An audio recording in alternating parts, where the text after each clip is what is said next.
essas lives, vou até te mostrar aqui, ó. Eu tô gravando elas também, sabe? Com uma câmera aqui. E Legal. aí em breve eu vou ter esse arquivo também. E aí você pode colocar em algum lugar. Eu não sei se o Agniflow tem. Eu não sei se o Agniflow tem canal no YouTube, alguma coisa assim. Mas aí você pode usar o vídeo, Tem né, algum? como material. Legal. Né? Bom, então, bora lá? Começar a nossa conversa? Quer esperar um pouquinho? Eu, assim, quando eu começo live, eu vou dando uma esquentada, sabe? Para o pessoal ir chegando, mas se você já quiser Sim. meter bronca, a Ju, o Não, Arthur já tá tudo aí. o Arthurzão tá ali, ó, mandou até a mãozinha. É. Ô, A Ju tá aqui do meu lado. hã? Diga. A Ju tá A do Ju tá seu aqui do meu lado? lado. Ah, Tá desse lado beleza. aqui. Vendo aí a conexão pra gente também, né? É, mas você ia falar alguma coisa? Não, eu ia comentar que também assim, né, essas conexões também, tem muita gente que aparece e sai, né? Tem gente que às vezes só vai na curiosidade, tem gente que vai ficando, aos pouquinhos a gente vai interagindo mais também, né? Se alguém também quiser fazer perguntas, né? Para mim, para você, Sim, para o todo, né? show. Ô Pedro, você quer abrir com algum ponto do nosso tema? Acho que a gente pode ir aquecendo, né, falando do tema. Hoje eu estive lendo um pouquinho sobre isso, né? Uhum, E, os principais, assim, que eu tenho usado nesse momento, nessa visão de transformação interna, né, e ver como todas as questões da forma estrutural da sociedade está diretamente afetando a gente. Então, fiquei lendo bastante sobre o Aurobindo, depois a gente pode até falar um pouco dele. Eu peguei algumas frases aqui, deixei separada caso a gente queira falar alguma coisa dele, né? Introduzir o pensamento dele. De repente, a gente pode introduzir o pensamento dele e fazer uma outra live depois falando um pouco mais sobre a revolução supramental, né? Alguma coisa mais aprofundada, né? uhum. Mas foi isso, aí eu fiquei um pouco nisso hoje, lendo também as questões, né, de Babbage e Aurobindo e Reich, então fiquei pensando um pouco mais nisso. Uhum. Bom, eu também, eu dei uma relida lá no Babo dos Oiticidas para a gente conversar. Ô, cara, então vamos entrando, né?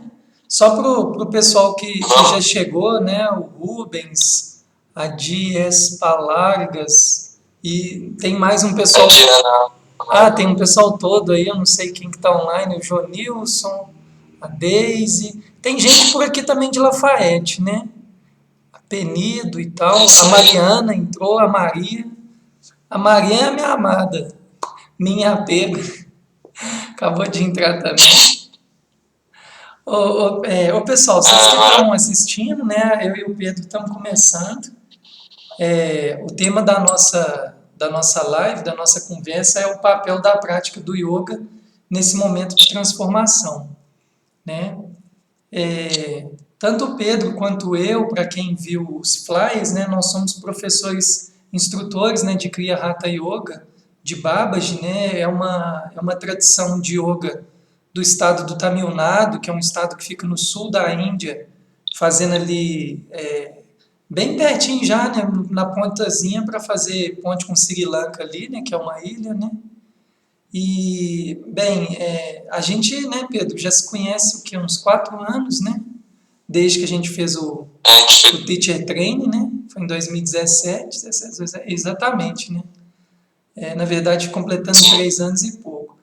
E eu e o Pedro, a gente tem muitos compartilhamentos, assim, das nossas práticas, da nossa sadhana, que é uma coisa que é muito encorajada nessa tradição da Kriya Yoga de Babaji, mas, na verdade, nas tradições mesmo indianas, budistas, eu posso falar, é encorajado que o praticante tenha outras pessoas para compartilhar suas experiências, né? E hoje o tema que a gente está trazendo, ele vai esbarrar não só numa visão, ô Pedro, você pode intervir a hora que você quiser, tá? Mas é um tema que vai esbarrar não só na nossa própria prática pessoal, na nossa sadhana, quanto, quanto de alguns autores, no caso aí a gente vai falar um pouquinho do Ciro Aurobindo, se der tempo para isso, onde a gente encontra essas conexões, né, em relação em relação à nossa própria prática e à prática de alguns desses grandes mestres, né?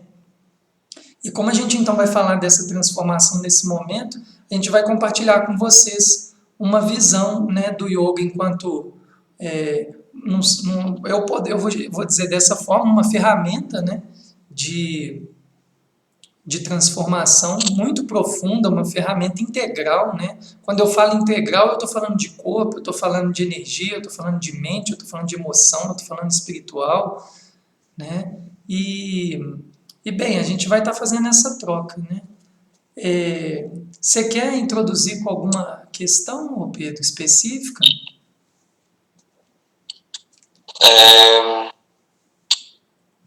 Não, acho que você fez um bom apanhado, e acho que uma coisa bem interessante que você já tocou, e aí vamos seguindo, vamos falando, né?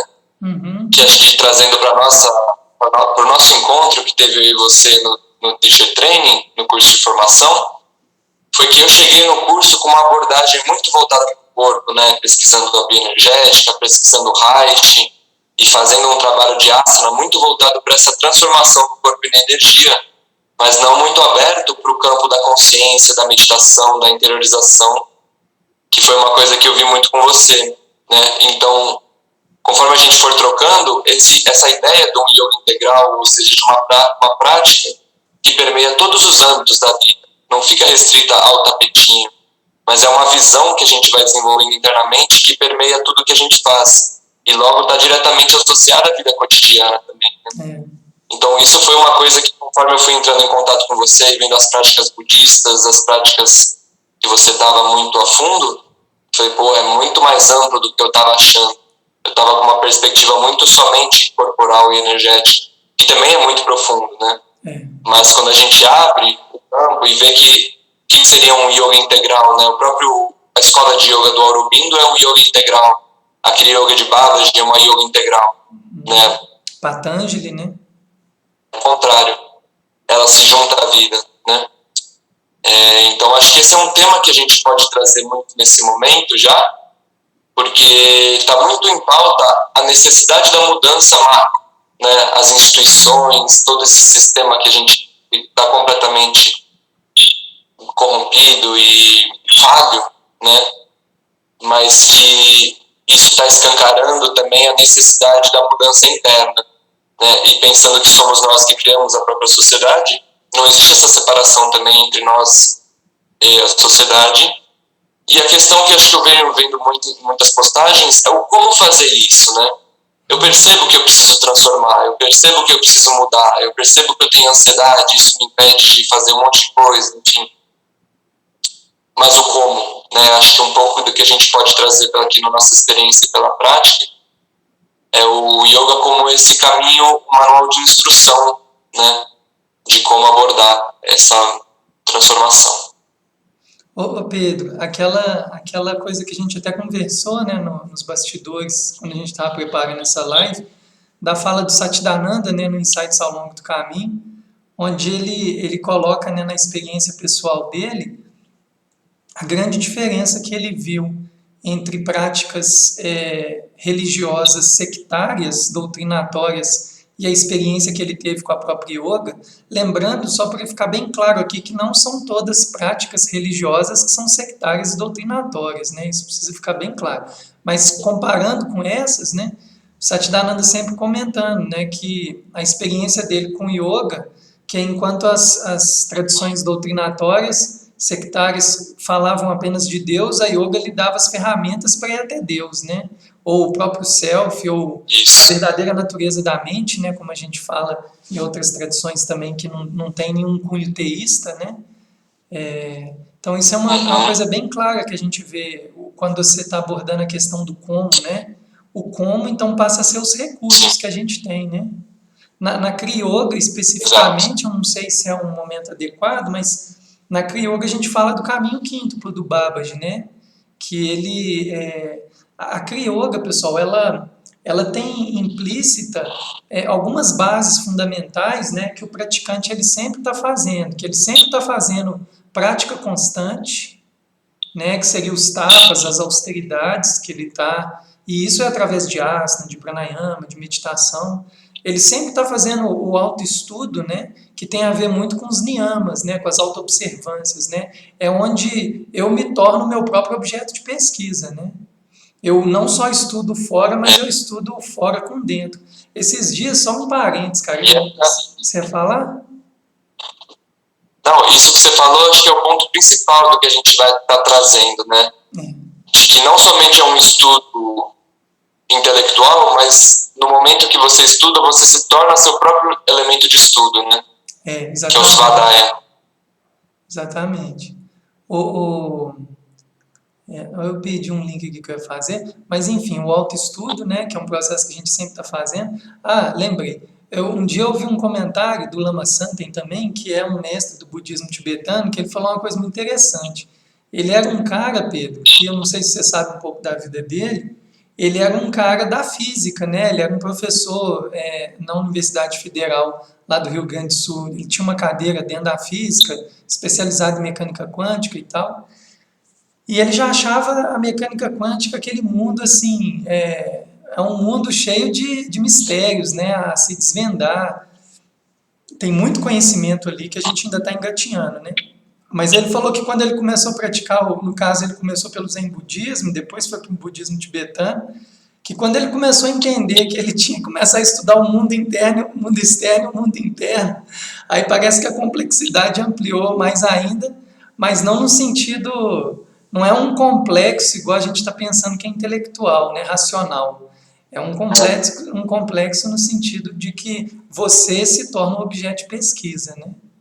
Tem uma parte do Ciro Gobindo que ele fala muito isso, né? Que quando a visão ali do praticante ela ainda está fadada, né, ao espectro do ego inferior, você vê as coisas de uma maneira muito individualizada, ou seja, eu passo a ver as minhas experiências pelo meu ângulo de visão, né, pela minha visão. Quando você vai exponenciando isso, ou seja, vai vendo na luz do self ou para além do ego da autoimagem, você já começa a entrar como se fosse um emaranhamento com as coisas, e aí vai dissolvendo essa relação de observador e observado, objeto e pessoa, né? Já é uma relação mais ampla. E se pensar que nisso aí nasce compaixão, amor, incondicionalidade, todas as virtudes que a gente tanto aspira a conseguir praticar, né? Já faz um sentido total praticar isso, né?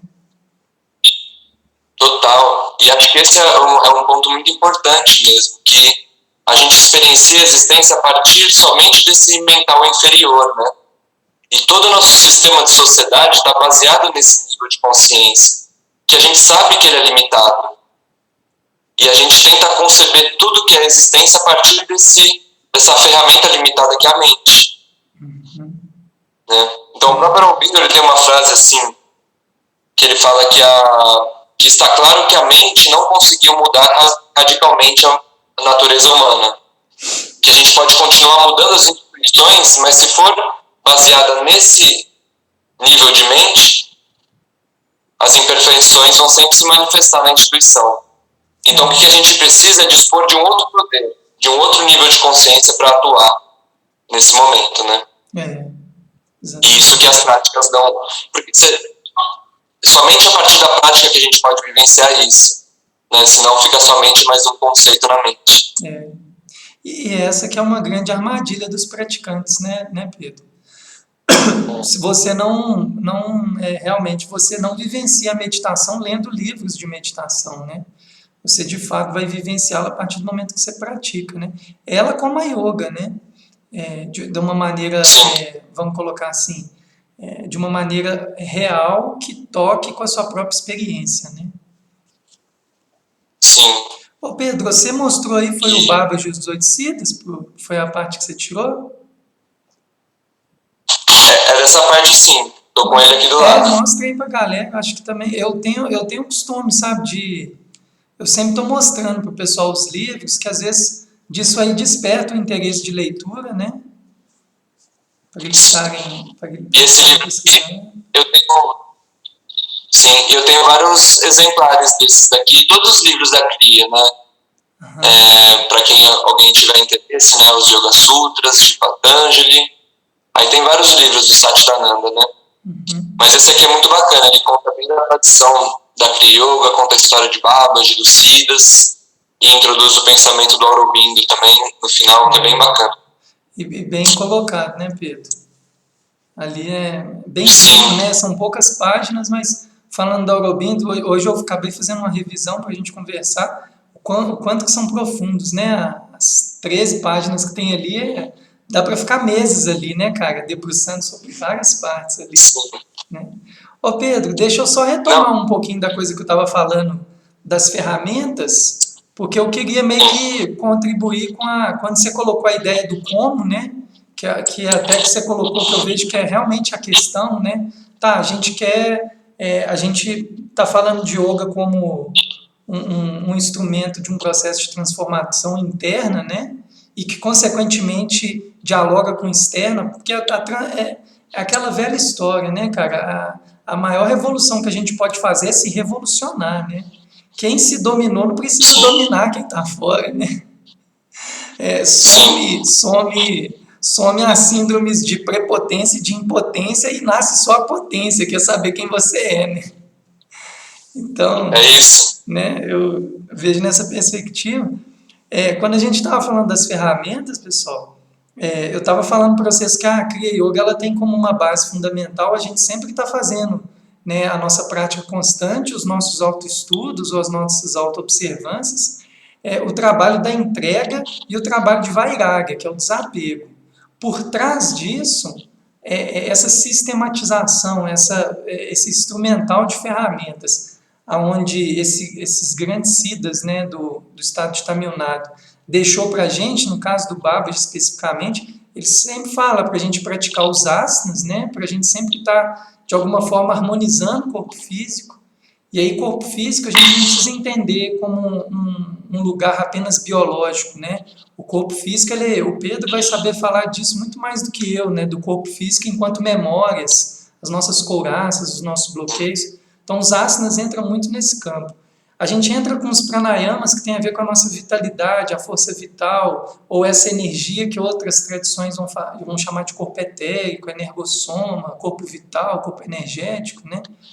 A gente fala também das práticas de dhyana, que são as práticas de meditação, que vai estar harmonizando principalmente a nossa mente também. Os mantras, que vai estar harmonizando Buddhi, o intuicional, né, Pedro? Essas limpezas também mental num nível mais profundo. E Ishvara Pranidhana é realmente a yoga, né? É onde é a descida, né, cara? É onde ego e self se fundem e se tornam uma coisa só, né? Na yoga a gente tem também o caminho óctuplo do Patanjali, né? Que na verdade está dentro disso também quando a gente fala do caminho quinto. Né? Eu sempre estou enfatizando aqui o caminho óctuplo, os yamas e os niyamas, que são as condutas éticas e morais, as autoobservâncias do yoga, os asanas, o pranayama, pratyahara, retração dos sentidos, dharana, concentração, que leva à meditação, que leva ao samadhi, né, essa absorção cognitiva, que a gente começa a desapegar do que a gente não é e reconhecer o que a gente realmente é. São assuntos que assim, eu joguei muito rápido, mas é mais para suscitar que é o seguinte, existe, entre aspas, um manual de instruções para que o indivíduo ele vai se auto-revolucionando. Agora, essa prática, ela é muito individual, né? A forma como que cada um vai vivenciar e experienciar isso, né, Pedro? Sim, exatamente. Ao mesmo tempo que se pode falar que é uma ciência, né? Ela é extremamente subjetiva. A gente tocou nesse ponto, né? Mas a gente pergunta quanto que é objetivo e quanto é subjetivo, né? Ô Pedro, esse ponto do como era só isso mesmo que eu queria colocar. Se você quiser... Eu estou vendo aqui outros pontos, né? Que a gente colocou, o papel do caminho óctuplo, né? A forma... Tem uma... mas eu acho que esse... Não pode falar. O quê? Pode falar. Pode falar. Não, mas eu acho que a grande coisa mais importante realmente é esse como, né? Tem um como sair. A gente aceita muitas vezes esse estado de consciência, né? Mas tem como sair disso, tem como ter contato com dimensões mais profundas.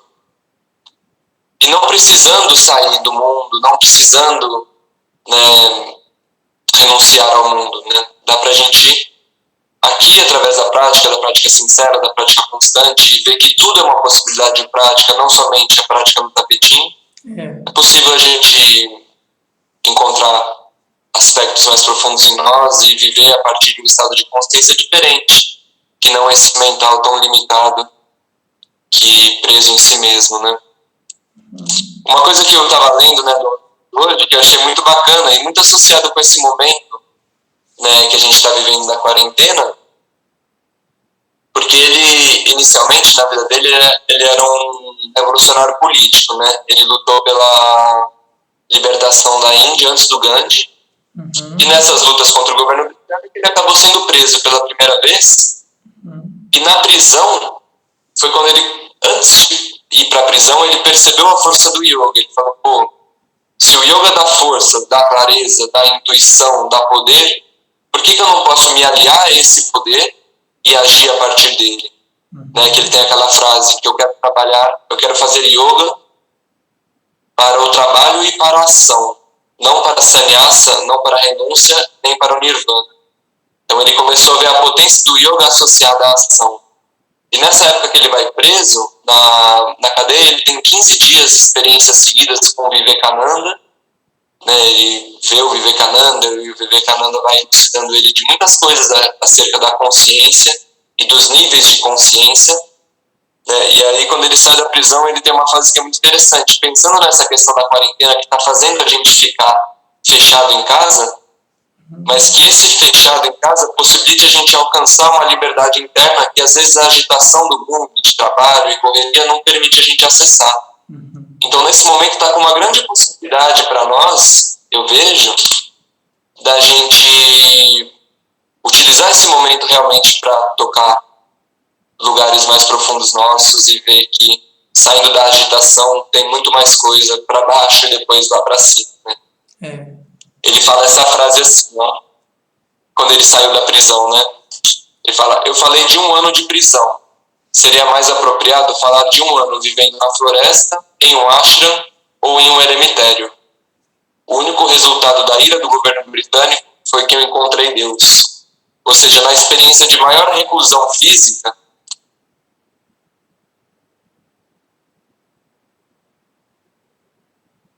ele teve esse encontro com o self, teve esse encontro com Deus. E saiu da prisão vendo que a luta não era contra o governo britânico, mas que o governo britânico representava, era um sintoma, né? Ou seja, a gente pode pegar todas essas questões da sociedade que a gente vê como sintomas do distanciamento nosso daquilo que existe de mais profundo em nós, da nossa essência.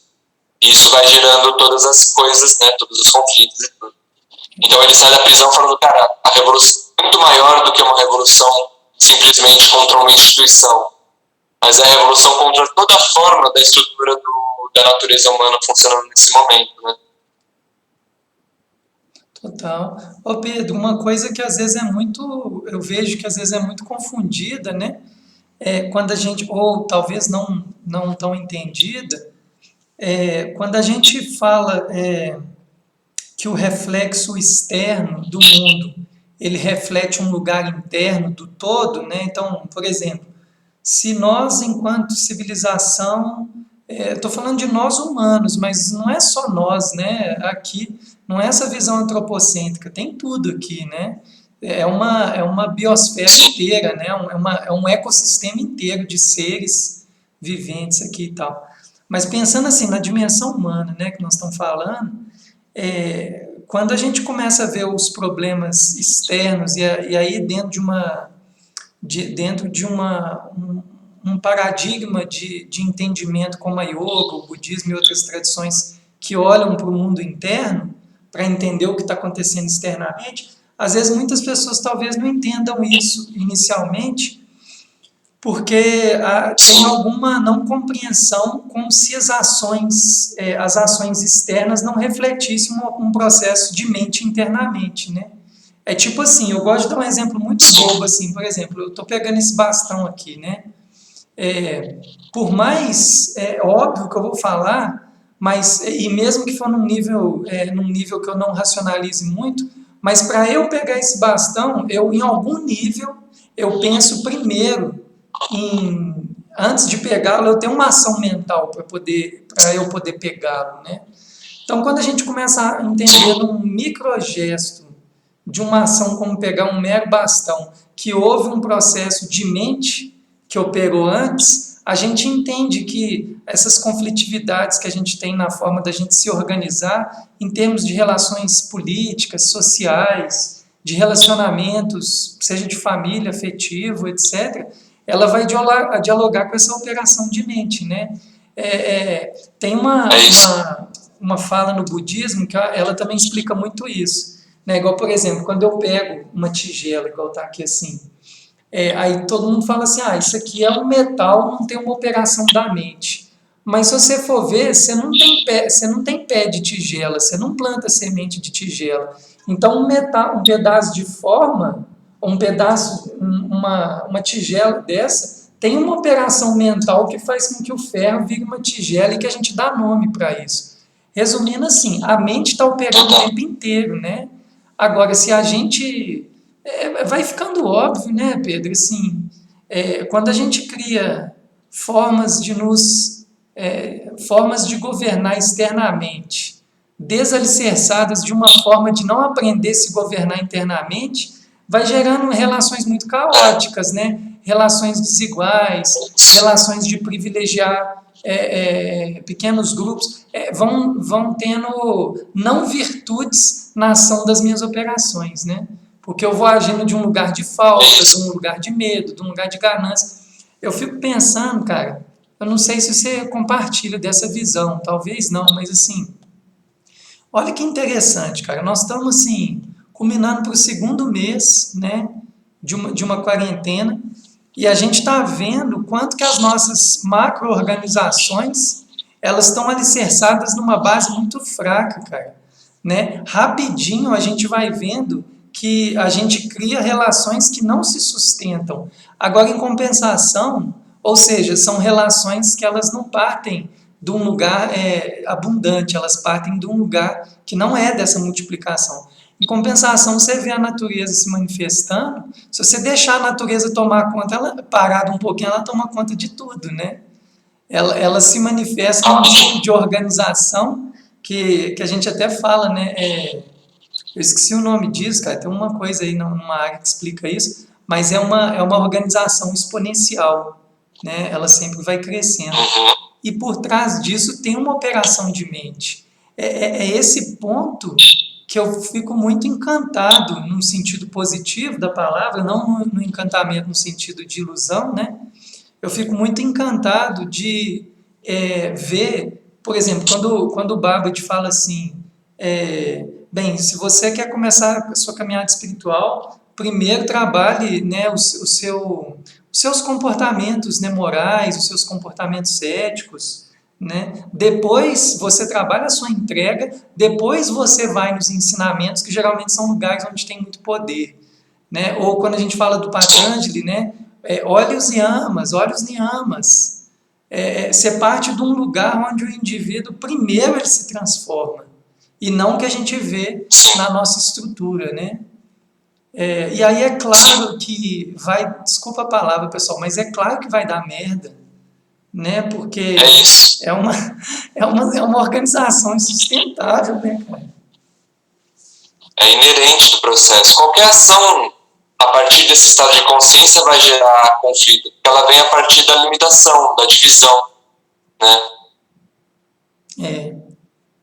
Aí, Pedro, é um lance interessante. Teve uma passagem aí do Aurobindo, né, que eu reli lá no Bárbaro dos Oiticidas, que ele fala um momento quando ele fala que para ele realmente ter lá as realizações mais profundas dele, ele teve que entrar muito no submundo dele, né?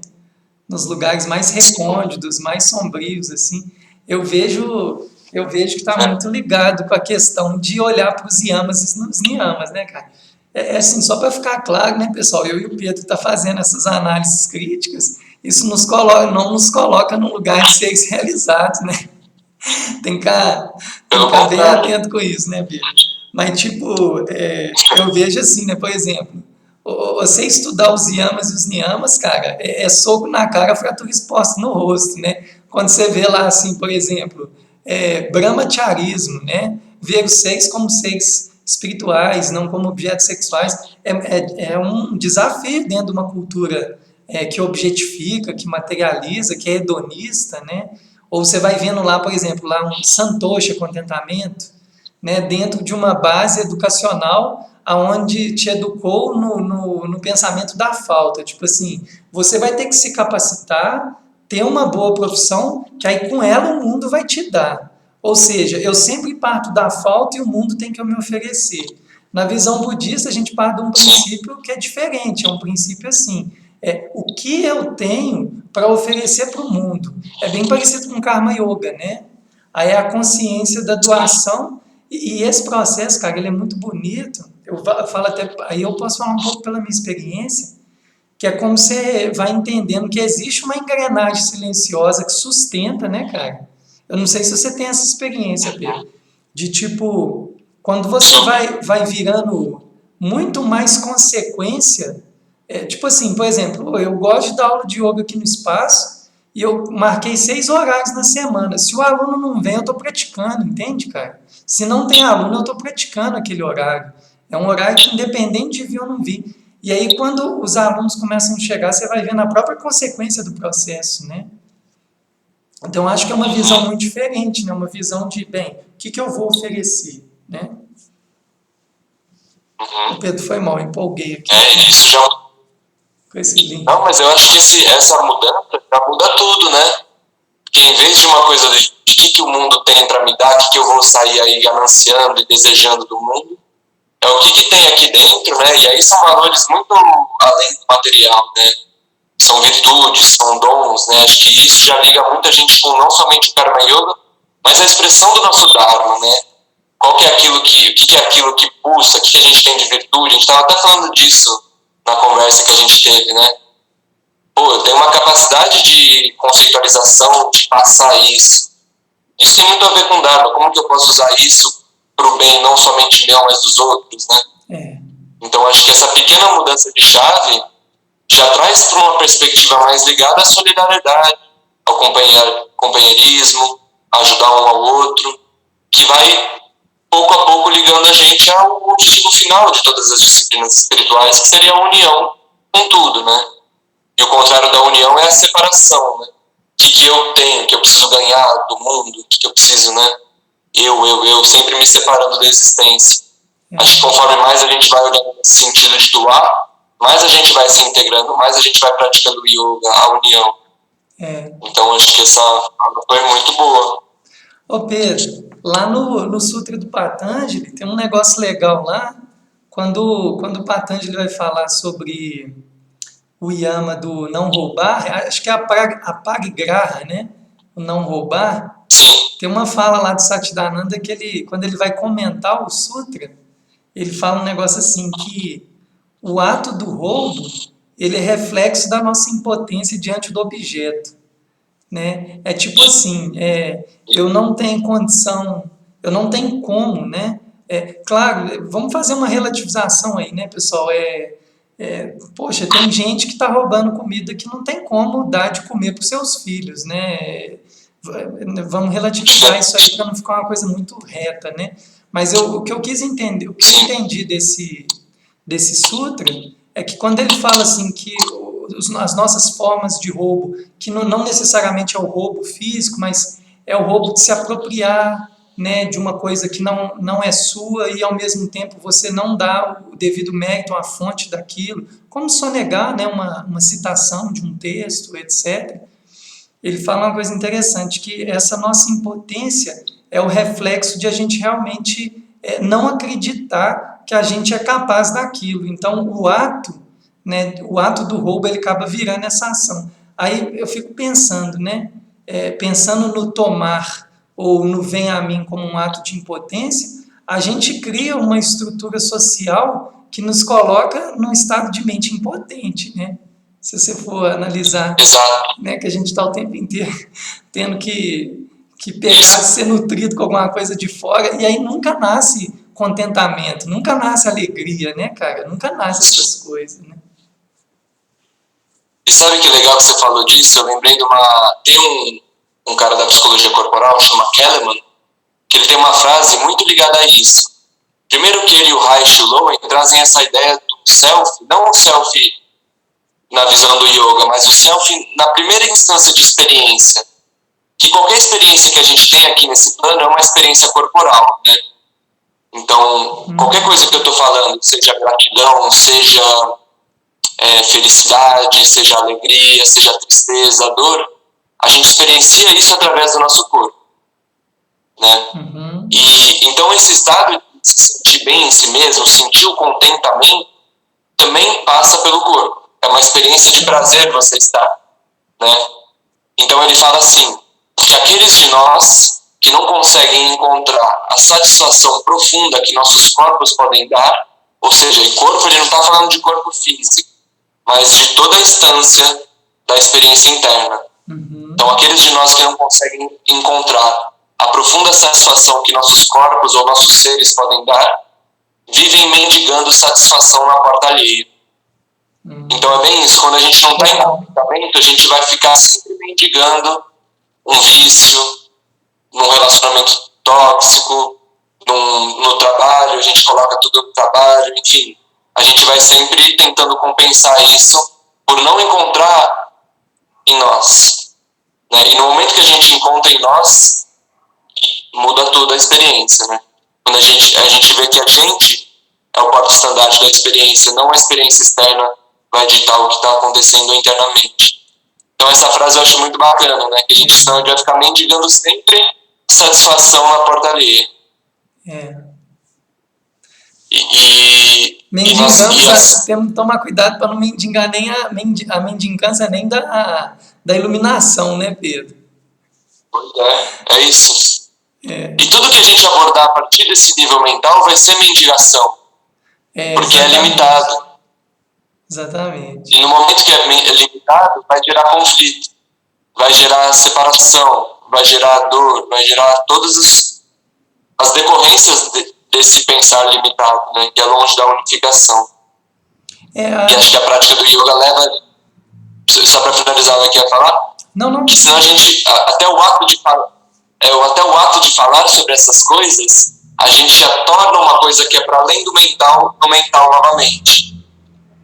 Então falar disso já implica, porque a própria palavra é limitada, né? Então, para a gente não ficar somente no plano da palavra, senão a gente pode ficar conceitualizando e falando disso até amanhã, é o que a gente estava falando no começo, tem um como sair desse estado, tem um caminho, tem uma prescrição, e aí são as disciplinas espirituais, no nosso caso a Kriya Yoga. Você várias vezes, né, Pedro, enfatizou, acho bem legal assim, o pessoal que está vendo, quando você se referiu que a prática ela não é só ali no tapetinho, né? Isso é uma fala do Siddhas, do próprio Sri Aurobindo, né? De ver a própria transformação da prática como uma forma de ação no mundo, né? Outras tradições, Pedro, por exemplo, você sabe, né, que eu tenho essa ligação também muito forte com o budismo tibetano. O budismo tibetano ele também tem um ensinamento que ele sempre fala assim, né? Visão, meditação, ação. Né? A visão seria aquele momento onde é o momento dos inputs, né? Você está recebendo ensinamentos, iniciações, recebe práticas e tal. Quando uma visão ela é bem construída, e aí eu faço até um paralelo aqui com, né, que eu estou fazendo do budismo, igual o Buda fala, né, buscar sempre a motivação correta, uma motivação honesta, sincera, a chance de você adquirir uma visão com um nível de pureza, vamos colocar assim, lucidez e sabedoria é muito grande. Isso leva a essa lucidez, ela vai para a sua prática meditativa e, consequentemente, isso com o tempo torna as suas ações, né? Esse processo, ele muitas vezes é muito demorado, né? Isso vai variar muito o processo de cada pessoa. Mas eu acho muito importante a gente sempre estar entendendo que aquele momento ali no set, ali, que você está ali no tapetinho, fazendo seus asanas, adquirindo os ensinamentos, fazendo a sua prática, a consequência é que aquilo com o tempo vai virando ação no mundo. E aí o que é o grande lance que eu vejo é a gente ir sendo cada vez mais pessoas que vão levando soluções e não problemas, né? Ou seja, sendo parte da solução e não do problema de tudo que a gente está vivendo. O Dalai Lama fala um negócio que eu acho muito bonito também, que ele fala assim, se você não consegue ajudar, pelo menos não prejudica. Né? Mas o pelo menos não prejudicar, a gente pensa que é simples e também não é, né? Tem que ter muita lucidez para não prejudicar, né? Um momento de talvez não falar, um momento de falar sim, um momento de falar não, né? Então esse ponto é importante ficar frisado. Se a gente está falando da yoga como um instrumento de transformação, tem que tirar uma visão obtusa, limitada, de achar que a yoga é uma prática de ficar fazendo asana, isolado de um contexto social, político. Para mim, Pedro, quando eu principalmente conheci a Kriya Yoga, uma das coisas que me fez falar assim, poxa, essa é a minha sadhana, né? Foi quando eu realmente comecei a receber ensinamentos que eu conseguia ver eles completamente dialogando com as várias esferas da sociedade, né? Então, por exemplo, eu vejo o impacto social da yoga, pelo menos para mim hoje é assim. Eu estou aqui ministrando aula, aí vem um advogado, um promotor ou um feirante, qualquer pessoa vem, recebe esse ensinamento, encontra suas sombras, trabalha suas sombras e começa a modificar suas ações no mundo. Quando você vê, a coisa vai perturbando o campo, né, de formas bem interessantes, né? É uma coisa que para mim eu lembro, Pedro, uma coisa assim que para mim foi muito difícil, uma sombra minha muito forte, é que às vezes eu percebia que eu era muito centralizador de poder, sabe? Tipo, eu queria dar um ensinamento, mas tentar controlar como que as coisas estavam indo. E aí, quando eu levei várias pauladas da vida, vendo que não tinha controle de nada, eu comecei a entender que a coisa era totalmente diferente. A questão era mais como que esses ensinamentos, eles perturbam o campo no sentido positivo. Então, perturba assim, de trazer uma lucidez maior para o outro, dentro do momento dele, de uma maneira não sectária, não doutrinatória, que o outro ele vivencia o seu próprio processo e dali ele vai construindo, né, as suas reflexões, né, as suas ações no mundo. Então, é uma ferramenta realmente integral, né? O yoga, a gente tem exemplos aí, né? Instituições de presídios, né? Instituições carcerárias que começaram a incorporar a prática da própria yoga, da própria meditação, o quanto que já trouxe mudanças, né, na mente das pessoas, na forma deles agirem, interagirem. Então, é realmente integral, se a gente for analisando por essa perspectiva, né? Sim, e muito legal isso que foi uma coisa também que foi caindo muito a ficha com o tempo, quando eu estava na Kriya Yoga, foi de ver primeiro a visão dos Siddhas, né? Os Siddhas já tinham essa visão muito ligada ao estudo da medicina e da política, e vendo como o yoga é parte de tudo. Mas mais recente tem o exemplo do Lahiri Mahasaya, né, que foi quem recebeu de Babaji direto a iniciação nos Himalaias, no século XIX. E o Lahiri Mahasaya era pai de família e trabalhava. E mesmo estando no mundo, né, tem uma frase que é muito bonita do Babaji, que eu não lembro exatamente como ele fala, que é o Babaji falando para o Lahiri Mahasaya, mas que ele fala mais ou menos assim, que ele fala que os milhões de seres sobrecarregados pelos pelos pesados deveres mundanos e pelos pesados laços familiares, receberão dele, do Lahiri Mahasaya, uma nova esperança. Porque então eles verão que o Lahiri Mahasaya é um chefe de família que trabalha, mesmo assim ele consegue atingir um estado de iluminação. Né? Então ele fala que através do exemplo do Lahiri, as pessoas iam ver que a libertação depende mais de renúncias internas do que externas. É. né? Então, todo esse campo de práticas da Kriya mostra que a gente não precisa, né, abdicar do mundo, muito pelo contrário. É nesse momento que a gente precisa estar mais consciente de nós mesmos, mais firmes em nós mesmos, com mais vitalidade, com mais consciência, para lidar com os desafios e toda essa transformação que está ocorrendo, né? O mundo, Então, ele se torna a nossa sadhana, né, Pedro? O mundo acaba virando a própria sadhana, né? Tem uma passagem, esses links aí que eu estou fazendo com o budista, tem uma passagem no Buda Dharma que teve uma praticante que queria ser discípula do Buda, e quando ela foi ao encontro dele, ele passou como se fosse uma sadhana para ela praticar. Ela fala que ela não teria como praticar porque ela tinha que cuidar de filhos, ela tinha muitas atividades diárias, né, difíceis, e que sobrecarregava todo o tempo dela. E aí o que é dito no Buda Dharma é que o Buda fala, essa é a sua prática então.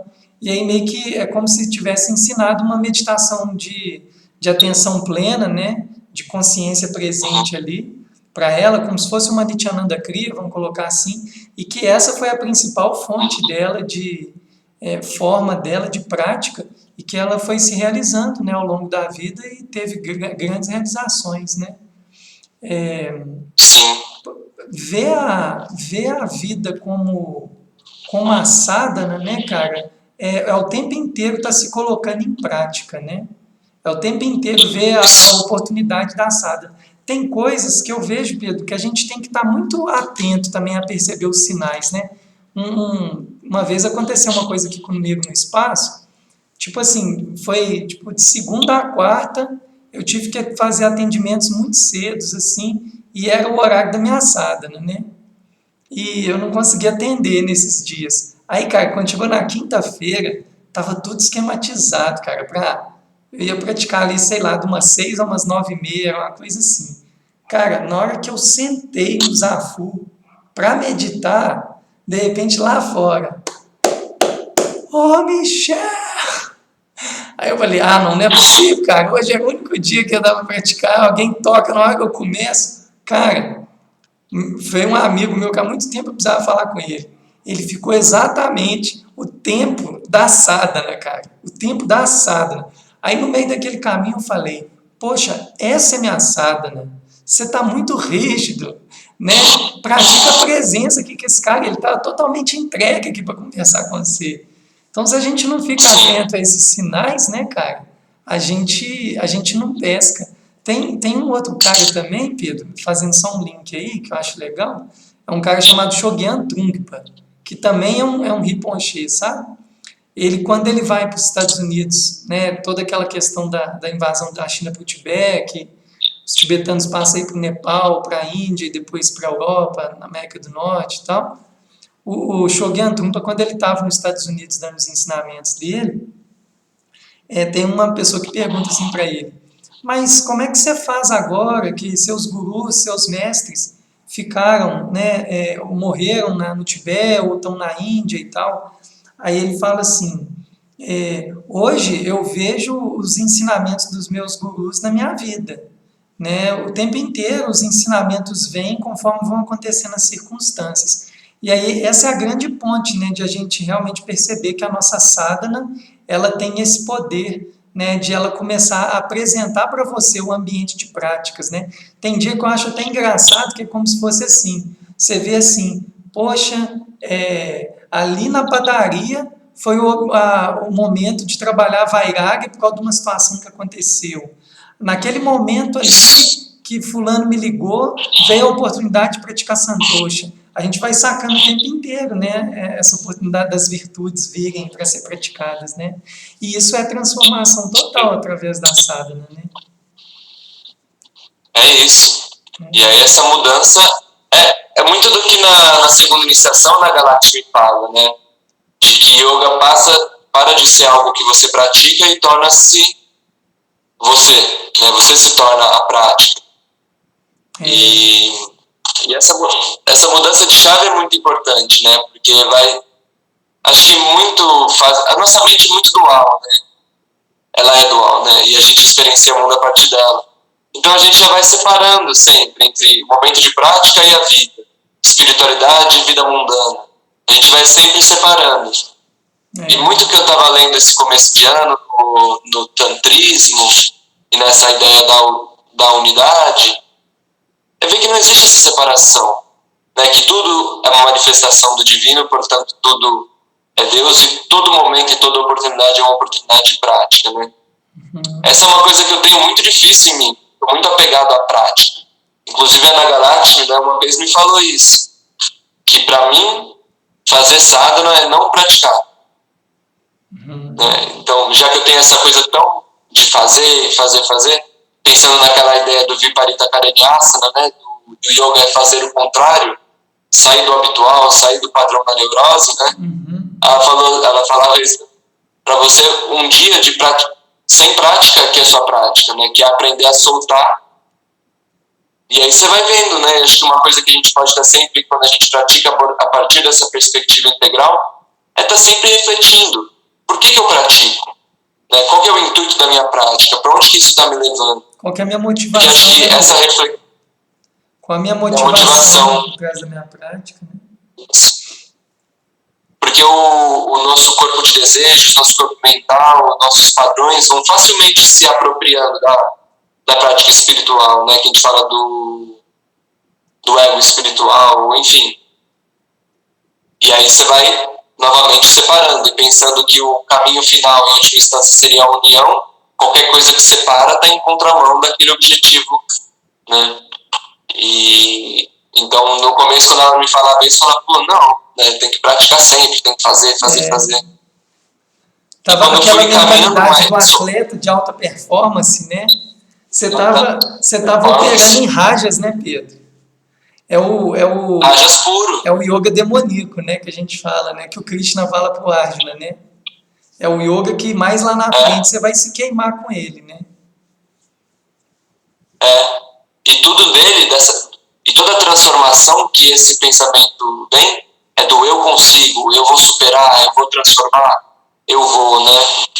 E chega um ponto na prática que a força de vontade não tem muita importância. A gente vai vendo o quanto que, chegado a certas questões, a entrega torna-se o grande elemento, né? E essa mudança de paradigma, que eu acho que é muito, pelo menos eu vejo nos alunos, pessoal quando vai praticar, a forma que a gente aborda uma prática é muito permeada por essa visão performática, né? Eu vou conseguir, o que tem ali para mim, e novamente cai nesse mesmo lugar. E fazer essa mudança de chave da performance para a experiência do ser é uma coisa que para mim foi muito custoso de passar por esse processo, mas que quando a gente sai abre muito espaço na prática, né? Quando a gente abre para o sutil.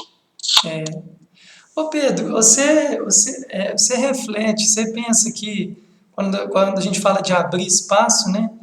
Um dia eu estava pensando muito sobre isso, quando estava pensando sobre a questão da prática da compaixão, né? Que a gente fala tanto, dessa capacidade de não só estar no seu ângulo de visão, mas numa visão bem mais ampla, onde você consegue, né, acolher as várias formas da realidade se manifestar, com várias verdades diferentes para cada um, várias visões diferentes. Eu estava pensando muito uma coisa sobre isso, né, que quando a gente fala de abrir espaço, eu pensei muito na compaixão. Quando você está muito nesse guna rajásico, né, como você colocou aí antes, né, não tem espaço dentro porque a mente está muito cheia mesmo. Então, por exemplo, não tem espaço para ouvir, não tem espaço para acolher, não tem espaço para o outro, não tem agenda vazia, não tem tempo para contemplação, não tem tempo para reflexão. E aí, quando você vai vendo, é uma mente o tempo inteiro, né, neurotizando, né? E quando a gente vai abrindo espaço, esse espaço que pode ser entendido desde um nível energético do corpo, dos nadis, dos chakras, mas um espaço também da nossa mente, né, agir com essa maior liberdade, aí eu fiquei vendo, vai nascendo essas virtudes também, vai nascendo um coração compassivo, vai nascendo a rinça, né, cara? Não violência, né? Porque olha o quanto que nessa coisa cheia, o quanto que a nossa mente ela está sendo violenta com a gente mesmo, né? É tensão em cima de tensão, né? E não para, isso é sem fim, né, Pedro? É um sansara mesmo, né? É um sansara muito poderoso, né? Sim. Eu ia fazer um link aqui. Ô Pedro, eu tô vendo umas mensagens aqui. Tem um pessoal que de vez em quando tá escrevendo umas coisas, às vezes eu acho legal falar. O Arthur falou aqui. Como é que é? Que isso? Peraí. A questão da cobrança, que foi isso que você falou. Né? Quando a gente está na cobrança do tem que fazer, isso, Exatamente, exatamente. Aí tem um lance, né? Não significa que a gente não vai fazer sadhana, né?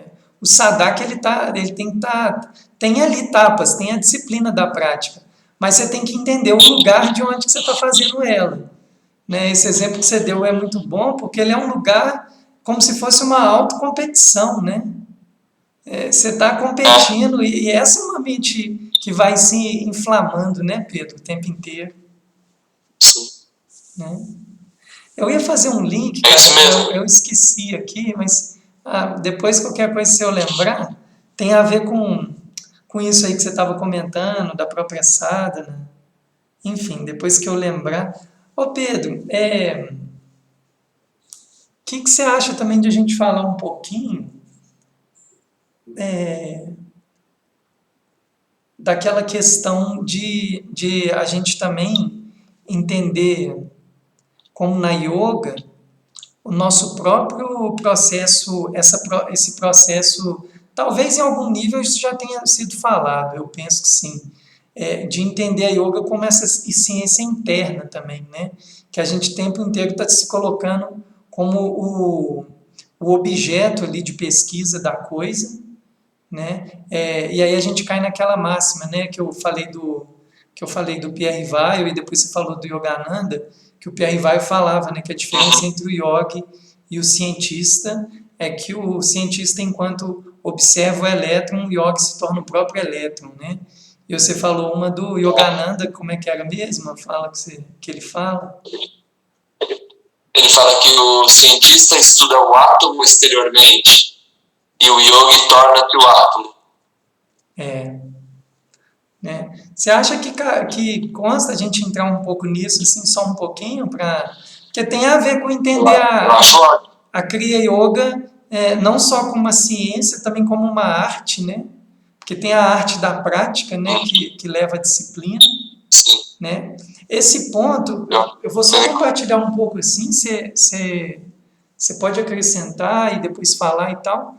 A primeira vez que eu fui tocado por isso, para falar a verdade, nem foi na yoga, né? Acho que eu até já comentei isso com você, quando eu era participante de um grupo, vamos colocar assim, que tinha uma visão também espiritualista, né, ampla, era da Conscienciologia do professor Valdo Vieira. Ele sempre falava, né, que a Conscienciologia era uma ciência autopersuasiva. Aí ele, como ele falava de muitos temas, e um dos principais temas também que ele abordava era o assunto das experiências extracorpóreas, uma das formas que ele, né, nos encorajava de a gente ver tá checando ali a nossa sanidade mental, era a questão de a gente compartilhar as nossas experiências para ver o quanto elas são verdadeiras, né? Ô Pedro, só um paralelo aqui rapidinho para todo mundo que está assistindo, vai dar 10 segundos e o vídeo vai encerrar porque tem um tempo. Então eu vou encerrar essa sessão e já vou abrir outra, beleza? Tá bom, Pedro? 4 segundos, Fechou. já fecha e abre outra, tá? Fechou.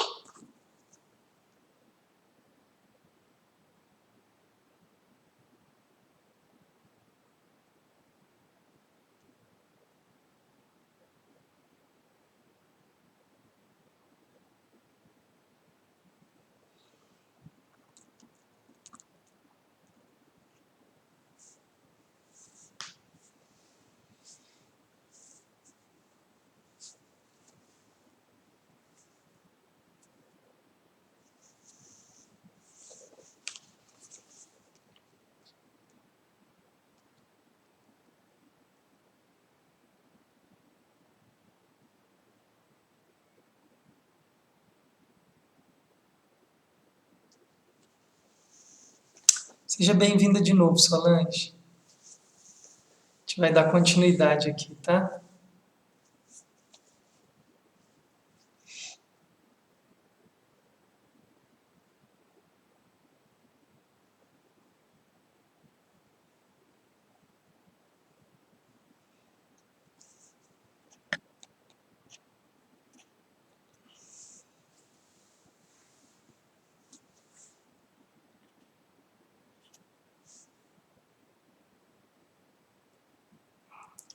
Seja bem-vinda de novo, Maria, Carola. Boa. Ô Pedro, que eu estava vendo aqui, esse ponto que eu estou falando para a gente entrar um pouquinho nele também, é que a gente tinha alguns pontos aqui, né, que era assim, a ciência exata em termos de como a ciência exata, mas ao mesmo tempo uma prática subjetiva, né, porque em relação à dimensão do processo de cada um, aonde vai experienciar essas ferramentas. Só falar um pouquinho aqui, Adelaide, Alfredo, gratidão de vocês estarem aqui, Ione. Tem alguns criabãs aí, né, Pedrão? Aí hoje participando. Eu estou só lendo esses tópicos aqui, Pedro, para a gente meio que debruçar neles, assim. A subjetividade é levada em consideração, mas os sutras são leis universais objetivas, a gente também ia tocar nisso. Ver a yoga como uma instância, essa parte político-social, acredito que a gente já falou. Eu acho que essa parte mesmo, de entender ao mesmo tempo enquanto uma ciência, enquanto uma arte, enquanto uma prática que ao mesmo tempo que ela tem uma questão objetiva, por entender que os ensinamentos têm essa questão da universalidade por trás dele, eu posso explicar isso, que eu acho interessante. Eu estou com o Sutra do Patanjali aqui bem na cabeça, assim, para dar um toque nisso, que eu acho que é legal. E a gente abordar essa instância, né, eu acho que seria interessante para o pessoal pegar também, né? Você quer falar? Sim. Não, acho que nesse sentido você fala melhor que eu, da questão dos métodos, né? E como que é uma ciência mesmo. Porque e acho que é bom da gente falar isso, porque sai da questão mística ou, enfim, qualquer coisa que não seja com embasamento, tem um embasamento e é praticado, enfim. Então acho bem legal de falar assim. É exatamente isso, Pedro, de não entender a coisa como sectarismo e doutrinatório, né? Sim, ou especulação, né? Uma especulação. Quando a gente se refere a esses instrumentos, né, da yoga enquanto uma ciência, enquanto uma metodologia, não difere de um modelo científico positivista que nós temos aí fora. Por exemplo, na ciência a gente sempre está estudando a mecânica dos corpos, né? A mecânica é prever o que vai acontecer com aquilo que está sendo observado. Como que a yoga entra como isso, né? Por exemplo, se eu tenho leituras, tratados, sutras, tantras, se eu tenho um arcabouço de conhecimentos milenares que fala assim para mim, se você fazer respirações lentas, longas e profundas, com o tempo a calma vai se estabilizar, vai se instalar e a mente vai se estabilizando mentalmente, gradualmente.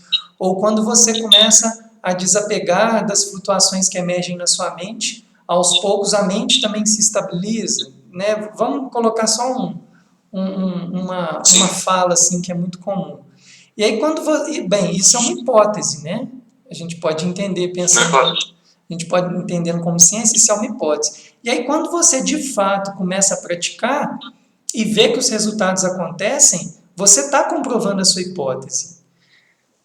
Quando as pessoas não aceitam isso como ciência, pessoal, eu vou ser bem direto assim, é muito problema que a gente tem em modelos ortodoxos, né? Por exemplo, a psicologia, ela tem 4 forças principais. Nós temos as estruturas os comportamentalistas, depois a gente vem com a questão do inconsciente das psicanálises e as várias formas dela. A gente tem as humanistas, né? Existencialistas humanistas, claro que entra aí outros recursos, a Gestalt, etc. E nós temos uma força na psicologia, que é a psicologia transpessoal. O transpessoal, tipo, além da personalidade, é um modelo explicativo dentro da psicologia que ainda não é aceito de uma maneira não existe um consenso paradigmático científico nas áreas de psique, da psique, dessa enquanto uma ciência. Por qual motivo? Porque ela vai abordar formas de você descobrir verdades através de experiências que elas só podem serem comprovadas com a experiência interna. Então, isso não é levado em consideração, porque, na verdade, tem que ter uma comprovação material. E aí a gente vai vendo, né, que é uma forma realmente ortodoxa de olhar para a realidade, porque é como se você transforma a realidade, a ciência, ela fica escravo a uma experiência sensorial materializada, objetificada, né? E esse é um Que problema. ele sabe que é limitado. Hã? Que, Pedro?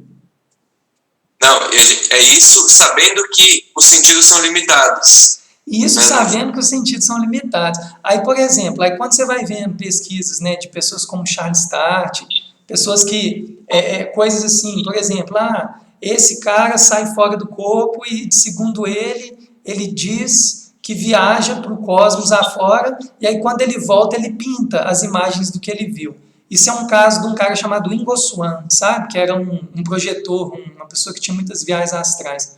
O Ingo Swann, na década de 50, Pedro, ele saía fora do corpo, via coisas pela nossa galáxia, voltava, ele era um pintor nova-iorquino, pintava tudo.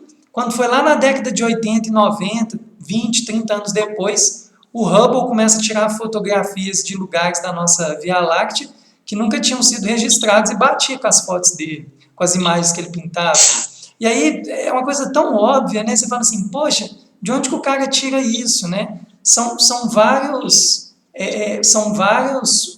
pontos que mostram que realmente a natureza humana ela é multidimensional e que ela manifesta para além do espectro cerebral, né, do cérebro físico. Mas por que eu estou dando essa volta assim? É para falar que a yoga ela tem esse modelo. Né? A yoga ela vai pesquisar uma coisa que está interna, mas isso não fica num campo de completa subjetividade pelo fato que muitas pessoas também praticam e compartilham das suas próprias práticas, né? De uma maneira muito resumida, seria ver a yoga num aspecto científico desse jeito.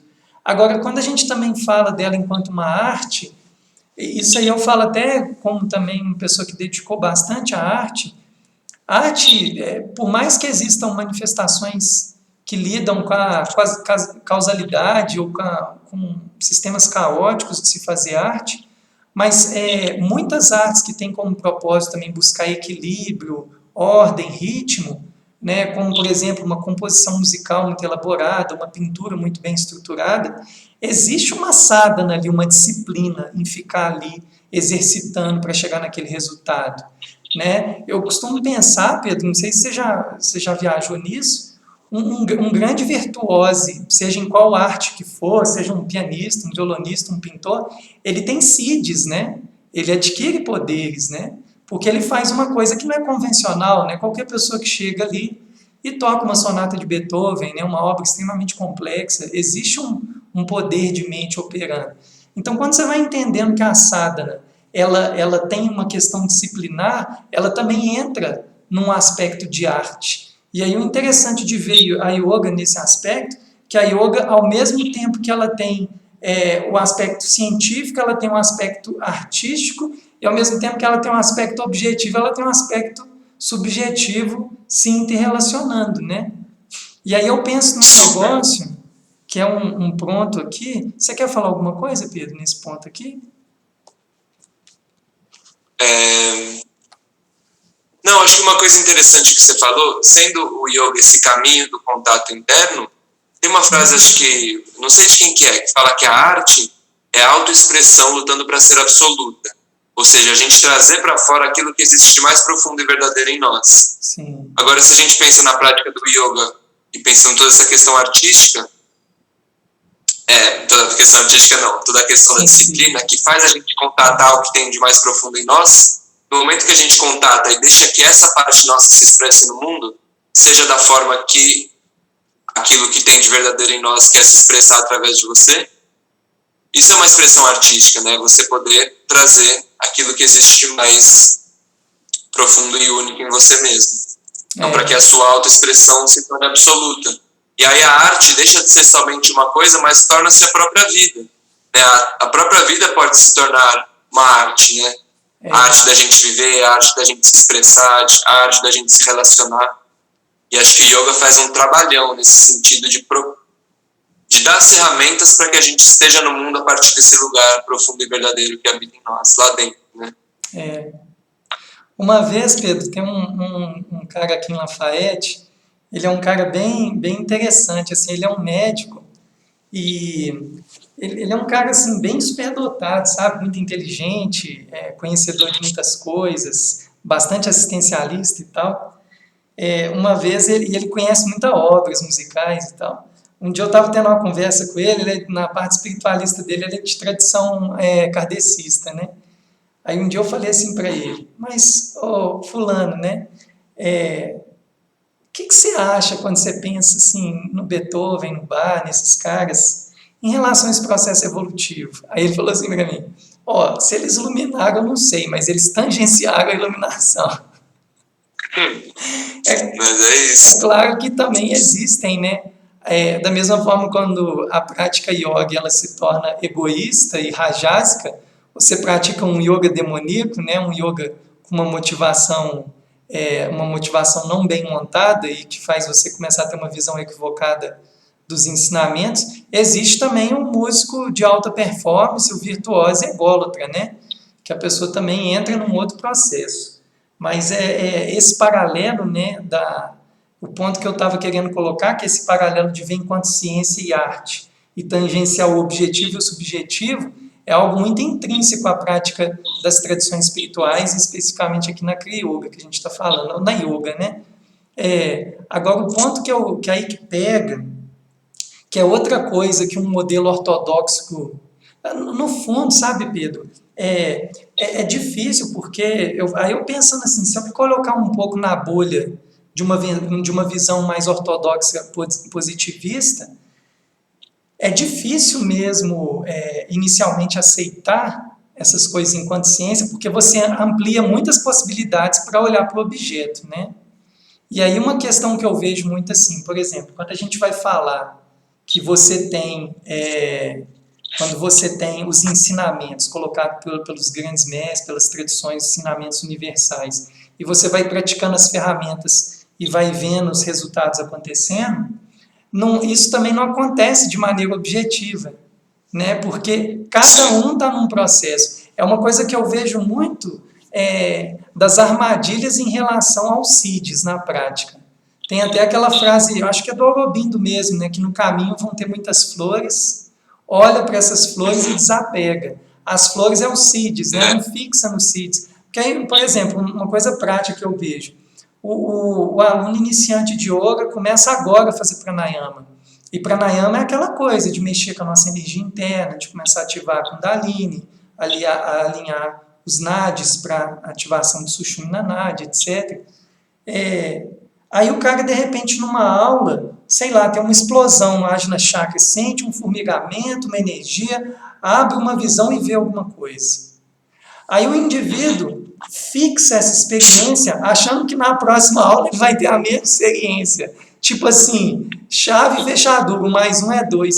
E às vezes não é, às vezes naquele dia o pranayama desencadeou de um jeito que tinha uma coisa ali que precisava fluir e foi o que aconteceu. E no outro dia ou nunca mais, às vezes aquilo vai acontecer.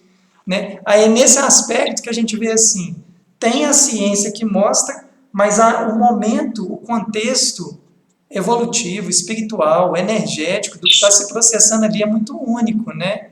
Então a gente, nesse ponto, a gente não tem essa ciência tão laboratorial, exata, né, que a gente fica ali. E se o praticante não olhar para isso, ele cai em muitas armadilhas, né? Esse ponto que eu queria colocar, sabe, Pedro? Se você quiser acrescentar. Sim. Tem até aquela história, acho que a Ana Galáxia me conta de um cara que, na iniciação, ou não sei se era iniciação, enfim, algum curso da Kriya, e numa meditação teve uma grande experiência com Babaji. Babaji apareceu para ele, deu uma mensagem para ele, e ele chegou todo grande para falar com o Satchidananda ainda. Falou, pô, tive a experiência com Babbage e tal. Aí o Satchitananda perguntou, né? Qual que era a meditação do dia? E não era dia de quinta-feira, não era dia de meditação com Babbage. Falou, era pra você meditar em outra coisa? Então desapega do Babbage e volta para aquilo. Isso aí foi criação da sua mente, né? Então, isso é a experiência criada, né? Mas são essas muitas armadilhas, né, que a gente vai tendo na prática. E se você não está numa perspectiva de desapego e se colocando para se observar profundamente, você rapidamente é tomado por aquilo, sai da aula achando que você teve a maior meditação do mundo, você virou um grande meditador, sendo que acabou de começar a fazer a prática, né? Então, mas é isso, é completamente subjetivo mesmo. Aí uma coisa tem um sutra, Pedro, lá no... Pessoal, para quem não conhece a gente, quando a gente está falando dos sutras, eu estou me referindo a esses sutras do Patanjali, que é uma edição do Marshall Govind, do professor Satchidananda, que é o nosso professor dentro dessa tradição da Kriya Yoga. O capítulo 3, né, os Vibhuti-padas, né, que são os capítulos que vão falar sobre os Siddhis e tal, tem um momento lá que tem uma citação da mãe do Ashram, né, de Sri Aurobindo, a principal discípula, né, de Sri Aurobindo, que ela deixa de uma maneira muito enfática assim, né, que o grande Siddhi, o grande poder na prática é simplesmente as virtudes, né? Você realmente perceber que você está se tornando um ser humano melhor. Então, assim, e aí é colocado, né, que o Mahasiddhi mesmo é ser compassivo, amoroso, generoso, paciente, sábio, os yamas e os niyamas, né? Você conseguir viver essa manifestação imperturbável diante dos contextos. Então é importante ter isso como alvo, né, Pedro?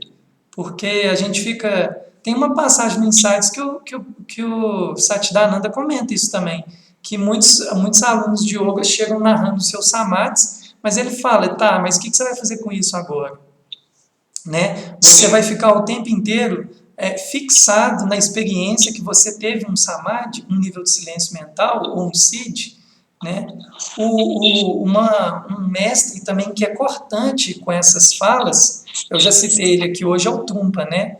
O Trungpa fala, né, que todas as vezes que a gente fica muito nos arremetendo à experiência outrora, passada, e esquece de vivenciar o que está acontecendo aqui agora, a gente está caindo numa grande armadilha, porque a primeira coisa que está se esvaindo é o próprio presente. Não que você não possa citar alguma coisa, mas tem que ter uma lucidez e uma motivação, né, Pedro? O praticante que fica se vangloriando de fenômenos vivenciados, ele na realidade ele está caindo em muitas armadilhas e aí ele não amadurece, né, na sua caminhada. Né? Pedro, teve uma coisa que... Você lembra que uma hora eu esqueci de um ponto que eu queria comentar também? Foi um ponto que eu ia só fazer um aprofundamento também quando a gente estava falando um pouquinho do Sri Aurobindo, e aí eu comecei a comentar a questão também das sombras, né? Uma coisa que eu vejo muito pegando essa prática, né, do yoga como esse nosso processo de transformação, e que isso vai culminando nas nossas ações, né? E a gente vai vendo essa coisa que você enfatizou bastante, né, de isso para além ali do tapetinho, isso indo no mundo mesmo, né, nas nossas ações. Um ponto que eu vejo que é muito importante é nós praticantes também entender que nós temos muitas fixações ou sanskaras, marcas mentais, conflitos, apegos, desejos, aversões, e justamente são essas construções psíquicas nossas, que são construídas de muitas vidas da vida atual, que faz com que a gente realmente fiquemos nublados, né, de enxergar a nossa natureza intrínseca, né? E o Sri Aurobindo, ele comenta, né, que conforme mais profundo, né, ele foi indo no poço mesmo, no submundo ali do inconsciente dele, ele pôde ter a visão cada vez mais da real natureza dele. Aí ele até comenta assim: eu descobri que o processo nosso de ampliar a nossa mente para além da mente, né, o supramental, a mente divina, ela não está ligada com uma coisa na qual a gente tem que alcançar. A gente tem que entender o que impede de a gente ver isso. É como se fosse assim, né? O amor, a compaixão, a gratidão, essas grandes virtudes, o contentamento, elas na verdade existem na nossa natureza intrínseca. Agora, por qual motivo eu não consigo manifestar isso? O que me nubla isso? E aí é importante, esse recado eu queria deixar assim bem claro, que é importante o praticante entender que a prática espiritual, ela não é sempre mil maravilhas, não. Pelo contrário, às vezes ela vai ser muito dolorosa, porque conforme você vai abrindo, né, tirando essas armaduras, você vai começando a enxergar esse inconsciente aí, esse pré-sal que está escondido. Mas é quando a gente realmente consegue atravessar isso, que a gente começa a encontrar essa qualidade intrínseca, né? Eu vou dar até um exemplo, Pedro, que possa ser que algumas pessoas aqui na live vão me questionar, sabe? Porque foi um negócio que gerou muita polêmica aqui no Brasil, mas como é uma opinião assim que eu sustento ela e eu estou bem convicto disso, eu não tenho nenhum problema de falar. A gente teve um problema há pouco tempo com o Drauzio Varela aqui no Brasil, não sei se você ficou sabendo. Ele foi, né, ele é um cara que trabalha com essa coisa do sistema carcerário e tal, e lá, ele, fazendo uma entrevista, um trabalho, ele teve uma hora que ele entrevistou uma trans, né, que ela estava trabalhando na parte ali de fazer a comida, né, daquele presídio e tal, e ele lá, essa reportagem eu não vi, eu tô sabendo, foi os fatos me apresentados, e ele percebeu, né, que ela estava ali bastante reclusa, margenciada ali do convívio e tal. E ele ali num ato que eu interpreto como um ato compassivo, ele deu um abraço nela, né? Talvez por ter sentido a dor dela, ter se compadecido com aquela situação. E aí depois, nos dias seguintes, alguém, né, na internet pesquisou quem era aquela trans que estava lá, e descobriu que ela tinha assassinado uma criança, né, e tal. E aí começou a acontecer um processo de repúdio com Drauzio Varela, né, por ele ter, como se ele fosse assim, como se ele tivesse sendo conivente, né, com um assassino e tal. E o fato é que ele depois ainda foi, né, para a TV de alguma forma se redimir e tal. E aí, cara, eu fiquei pensando muito isso, assim, sabe? Eu sei que quando a gente lida com esses conflitos muito densos, né, abusos, estupros, violências barbárias e tal, é muito difícil, né, quem está tendo essas experiências, né, dessas relações entre perpetradores e vítimas e tal. Mas eu fiquei pensando muito isso, cara. Houve-se um repúdio por uma ação compassiva, entende? Então eu fico analisando que quando a gente realmente, aí eu estou falando nem de um lugar agora de praticante de yoga, eu estou falando de um lugar como psicoterapeuta mesmo. Quando a massa, as pessoas e nós individualmente, a gente não olha para esse nosso pré-sal, como o Ciro Aurobindo fala, quando ele reflete fora através da ação de uma pessoa, a gente vai repudiar, né? Porque são coisas que a gente não consegue entrar em contato. Não é à toa, né, cara, que a gente vai vendo várias formas de violências, quanto vários tipos de grupos margenciados e tal, justamente para as pessoas não entrarem em contato com essas coisas, né? Não, como assim? A pessoa é um assassino e tal. E aí eu lembro de uma coisa que o Charles do Tulku Rinpoche fala, um grande Rinpoche, que ele fala assim, ó, não pense que só a vítima é que sofre. A vítima sofre na hora, o perpetrador vai sofrendo muito depois, né? A não ser num nível, né, Pedro, de perversidades tão grandes que a pessoa ela quase não se contata nada, que ela realmente não sente ali muitas das questões. Mas isso para mim é muito claro, né, que quando a gente começa a estudar realmente a lei do karma, ação e reação, todo mundo está sofrendo nesse jogo. Então, quando você vai vendo notas de repúdio de ações compassivas, é como se fosse assim, é imperdoável eu abraçar um assassino, né? Não pode ter essa dimensão.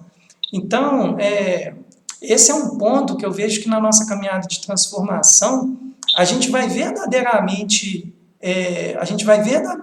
conseguir praticar essa transformação quando a gente realmente se autotransformar. Aí a gente vai entendendo máximas tão simples, né? Ame aos próximos como ama a si mesmo, mas você tem que entender o dever de casa de aprender a limpar suas culpas, os seus medos, as suas aversões. Aí quando você estiver imperturbado, você vai estar imperturbado diante do outro, né? Exato. Eu concordo muito, cara, com o que você foi falando. E eu venho construindo essa visão, assim, a respeito da sadhana, a respeito da natureza humana, que emerge a questão, tipo, o princípio humano é bom ou ruim, né? A natureza humana, ela é pró-vida ou pró-morte, né? E aí, eu fui muito me apoiando na visão tanto do yoga, que vai falar que sim, mas muito no do Reich também. O Reich fala que a gente tem esse núcleo que busca afeto, né, que ele chama de impulso primário, que é completamente pró-vida, que busca conexão, que busca, né, se conectar não só consigo mesmo, mas com a natureza, com os outros.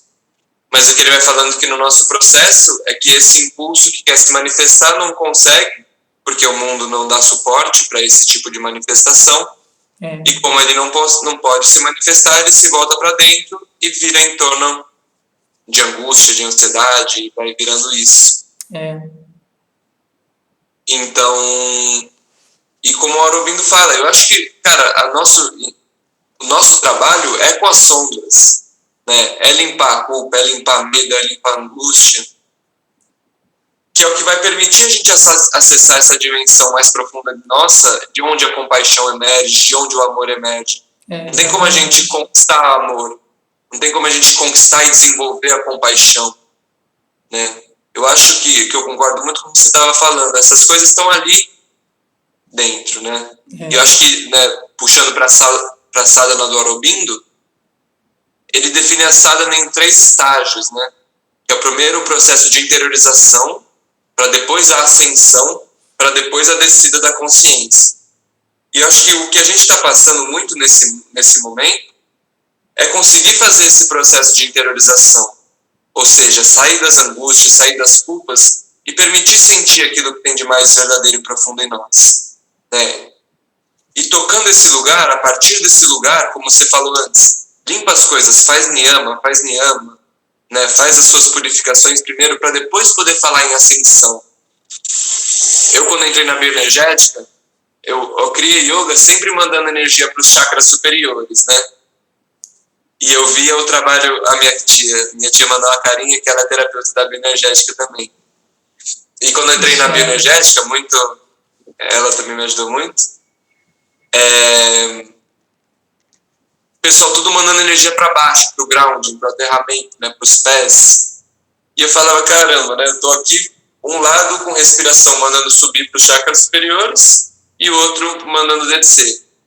E fiquei no maior debate nisso. Depois eu fui ficando muito próximo de um professor lá super reichiano, e o Reich, quando ele trabalhava os anéis de coraça, ele trabalhava de uma maneira oposta do yoga. Ele não trabalhava de primeiro chakra até essa raça. Ele trabalhava limpando na vegetoterapia, vendo que o primeiro anel de coraça, que está ligado às nossas primeiras experiências, está no olhar, que é o contato que a gente faz com a mãe, né? Depois a boca, depois a garganta, tal, e vai descendo até chegar no anel pélvico, para que quando a energia pélvica liberar, ela poder subir sem bloqueios, né? Que acho que esse é um dos perigos da prática de yoga, que não faz essa limpeza da subida abrupta da Kundalini.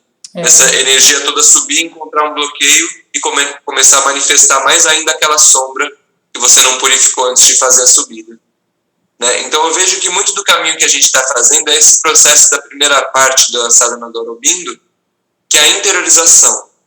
E para interiorizar, ou seja, para tocar essas partes nossas, de onde o amor vai emergir, de onde a compaixão, de onde a conexão com o mundo e consigo mesmo vai vir, a gente tem que necessariamente passar pelas sombras, né? Ou seja, esse meu professor reichiano, ele fala que do umbigo para baixo é como se fosse a linha do Equador, que ninguém quer trabalhar, porque aqui na barriga tá todos os medos, todas as angústias, na questão da pelve, todas as repressões sexuais, todos os tabus, os medos, a castração, né? Todas as coisas que a gente, de forma alguma, quer olhar. Quer olhar e Mas ele repudia falava quando bem... é manifestado, né, pelo outro, né? Como que é? E repudia, né, quando é manifestado pelo outro, né? Né? Exato. Repudia. Então ele fala bem, então acho que o trabalho é bem esse, que nem o Aurobindo fala. É passar pelas sombras, tocar. Tem até o poema que eu tô com ele aberto aqui, que ele fala.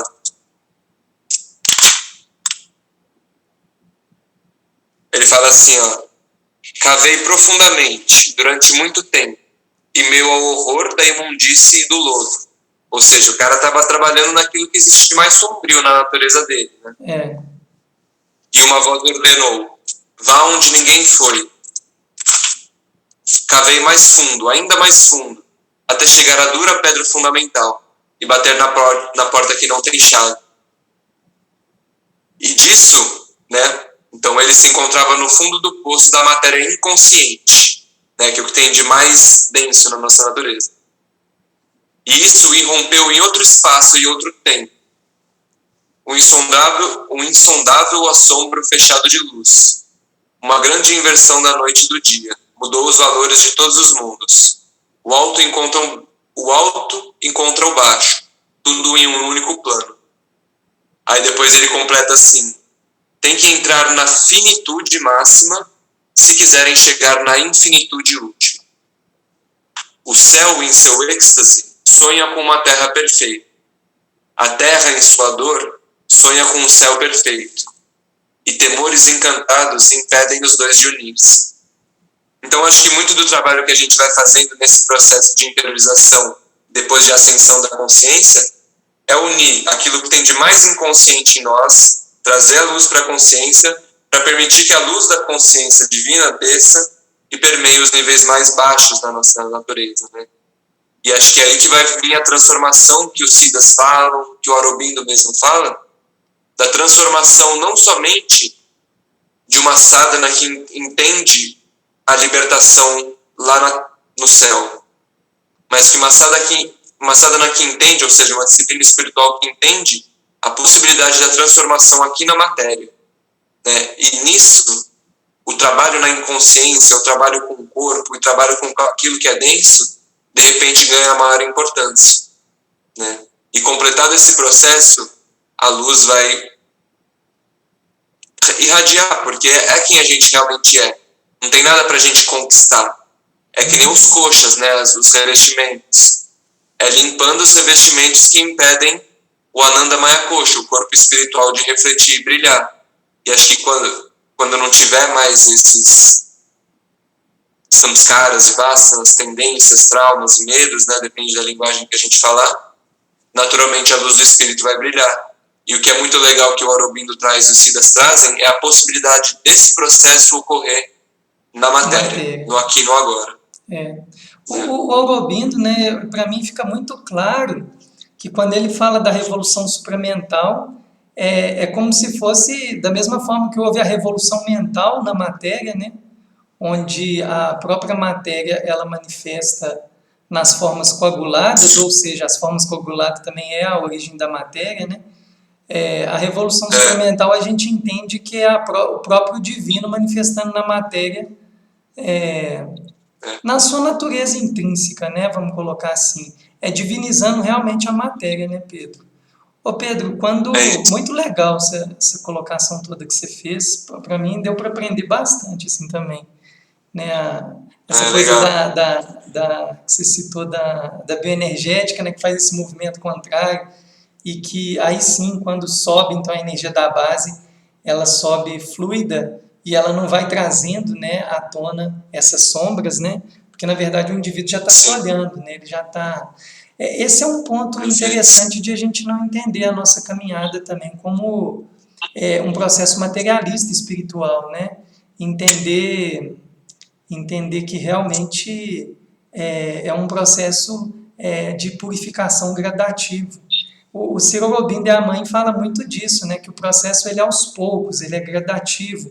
Se a gente vai fazendo intervenções na nossa energia sutil, né, com práticas que às vezes ou às vezes uso de substâncias, coisas que dão uma subida de uma vez, pode, não estou dizendo que sempre, né, tem consequências negativas, às vezes gera transformações, mas quando a gente vai entendendo esse processo gradativo de trabalhar, aí eu estou pegando de novo pela yoga, né, os aspectos éticos, morais, aí os aspectos devocionais da prática, e consequentemente isso vai virando as ações, e isso vai levando a sua própria sadhana, você tem uma subida mais segura da sua transformação, né? Você vai de uma maneira gradativa, com discernimento e lucidez, né? Esse é um ponto que eu acho central, assim. Para mim, a yoga, ela sempre demonstrou também, com o tempo e prática, essas ferramentas que a gente fala tanto que nos transforma, né? Uma ferramenta, de certa forma, segura, no sentido que a coisa vem no meu momento certo, né?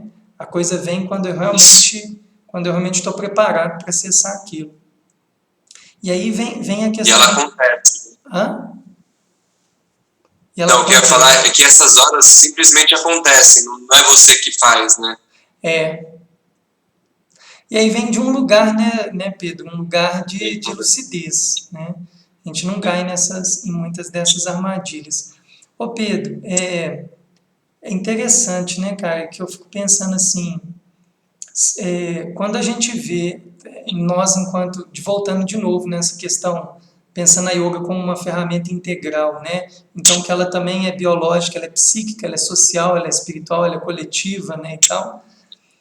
E aí a gente vê essa intolerância, né, diante dessas sombras que são escancaradas e que são manifestadas.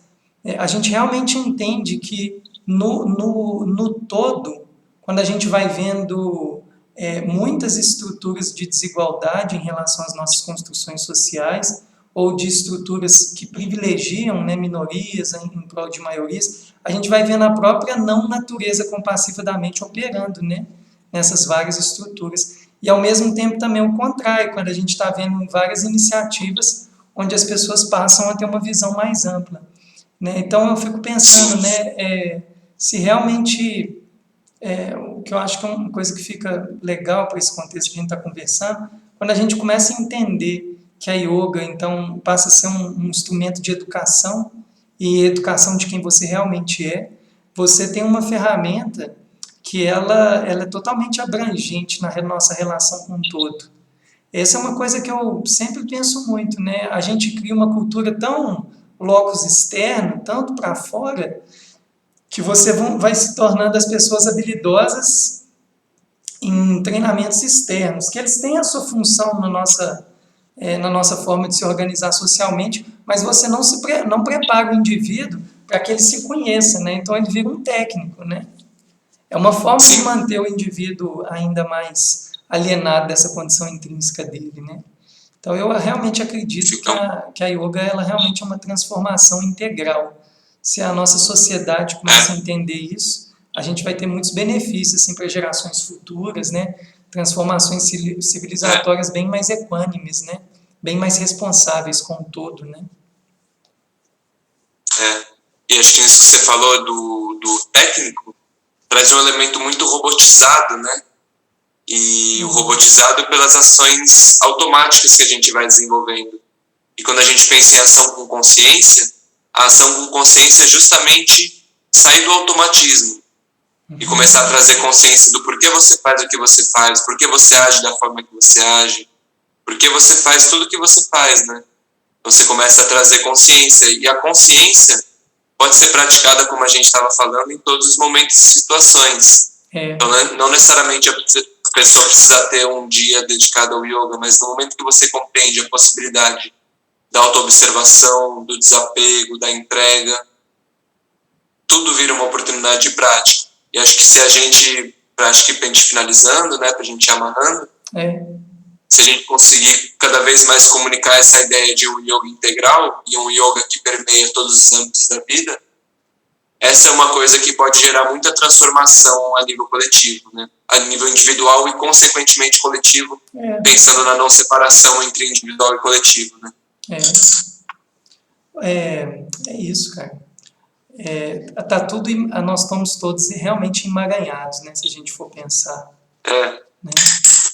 Só falar uma frase tá? Não, eu só ia te falar se tem algum outro tema que você ainda quer abordar, ou se a gente pode ir finalizando também. Né? Acho que a gente pode finalizar. Tá.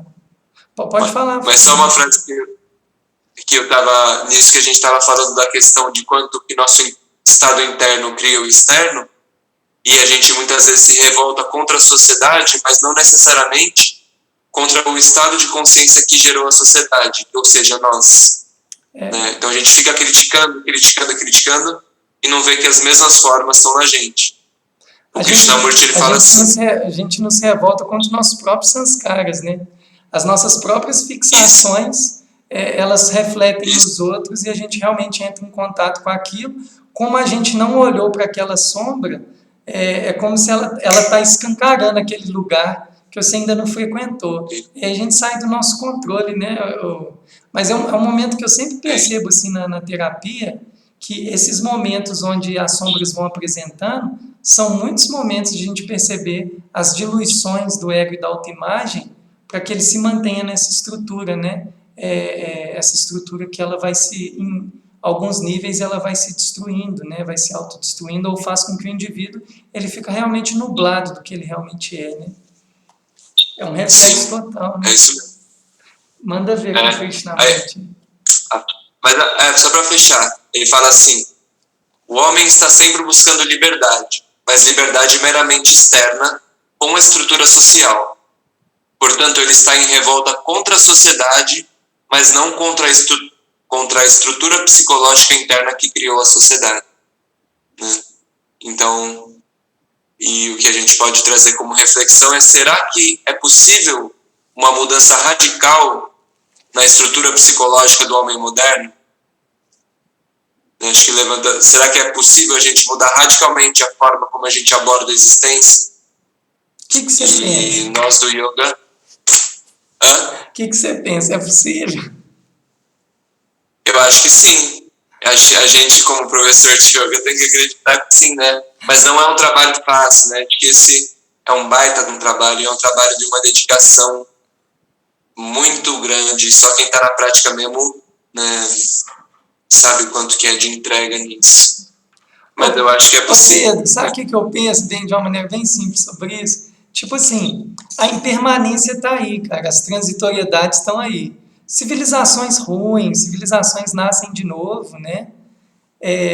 Agora, eu fico pensando, quando a gente começa a entender que a manifestação, a coagulação na própria matéria, ela é um subproduto de uma criação muito mais ampla, o que reina no todo, né? Vamos colocar assim, é a luz, é essa lucidez, né, que a gente chama de divino, Brahma, a vacuidade, a natureza intrínseca da mente e tal. Se não der certo, né, esse barco aqui, esses barcos vão continuar, cara, né?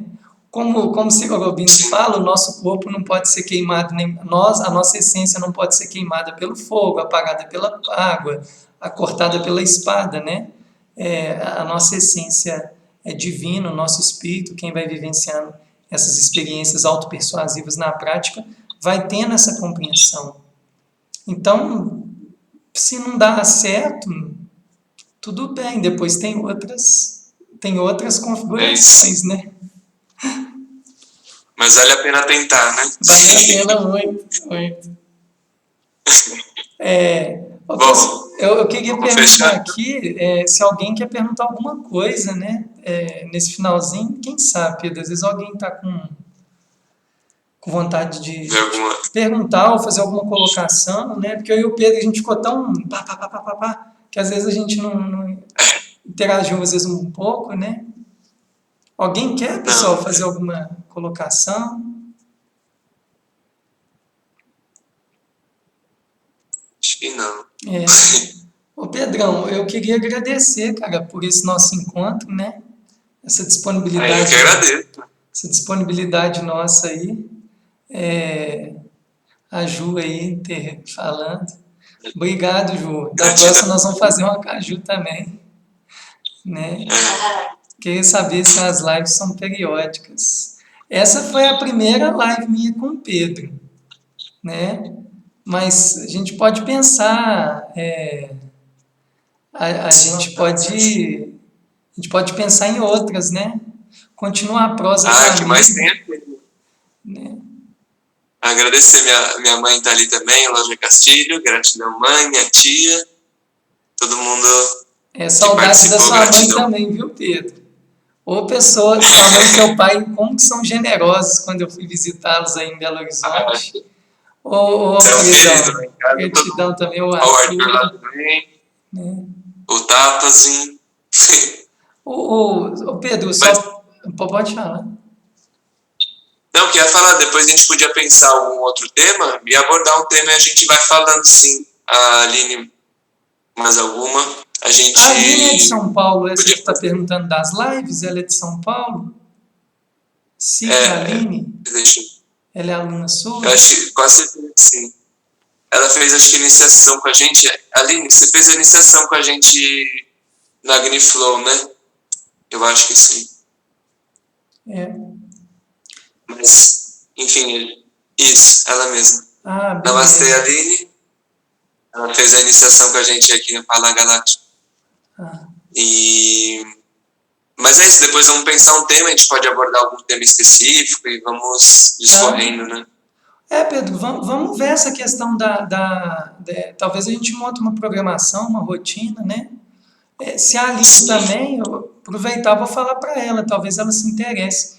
Ô Aline, eu tô dando lives de segunda a quinta no Instagram do De Volta à Natureza, porque com essa questão da quarentena, eu acabei substituindo as minhas aulas de yoga presenciais e passei a ofertar para todo mundo, né? Segunda e quarta é das 17 às 18h30 e na terça e na quinta é 7 da manhã às 8h30. Se você quiser também assistir, né? Lojas Castilho, eu não sei quem é. É minha mãe. Ah, tá. É minha mãe, Michel. Ah, quando eu fui no Pedro, ele falou que agora eu vou ficar na casa dele, da Ju. Mas eu vou aí também, né? Ô Pedro, mas vamos combinar da live, eu acho que é muito rico, né? É um satsang, né? É um encontro, né, da verdade, cada um vai construindo ela de alguma forma, e no final a gente vai tendo uma visão mais ampla, né, mais agregadora para todo mundo, para nós mesmos, né? Adorei. Adelaide também criava. Bem, vamos encerrar então, né, Pedrão? Vamos. Aqui, vamos cantar uma mantrinha do Babbage só uma vez? Vamos. Om Kriya Babaji Namah.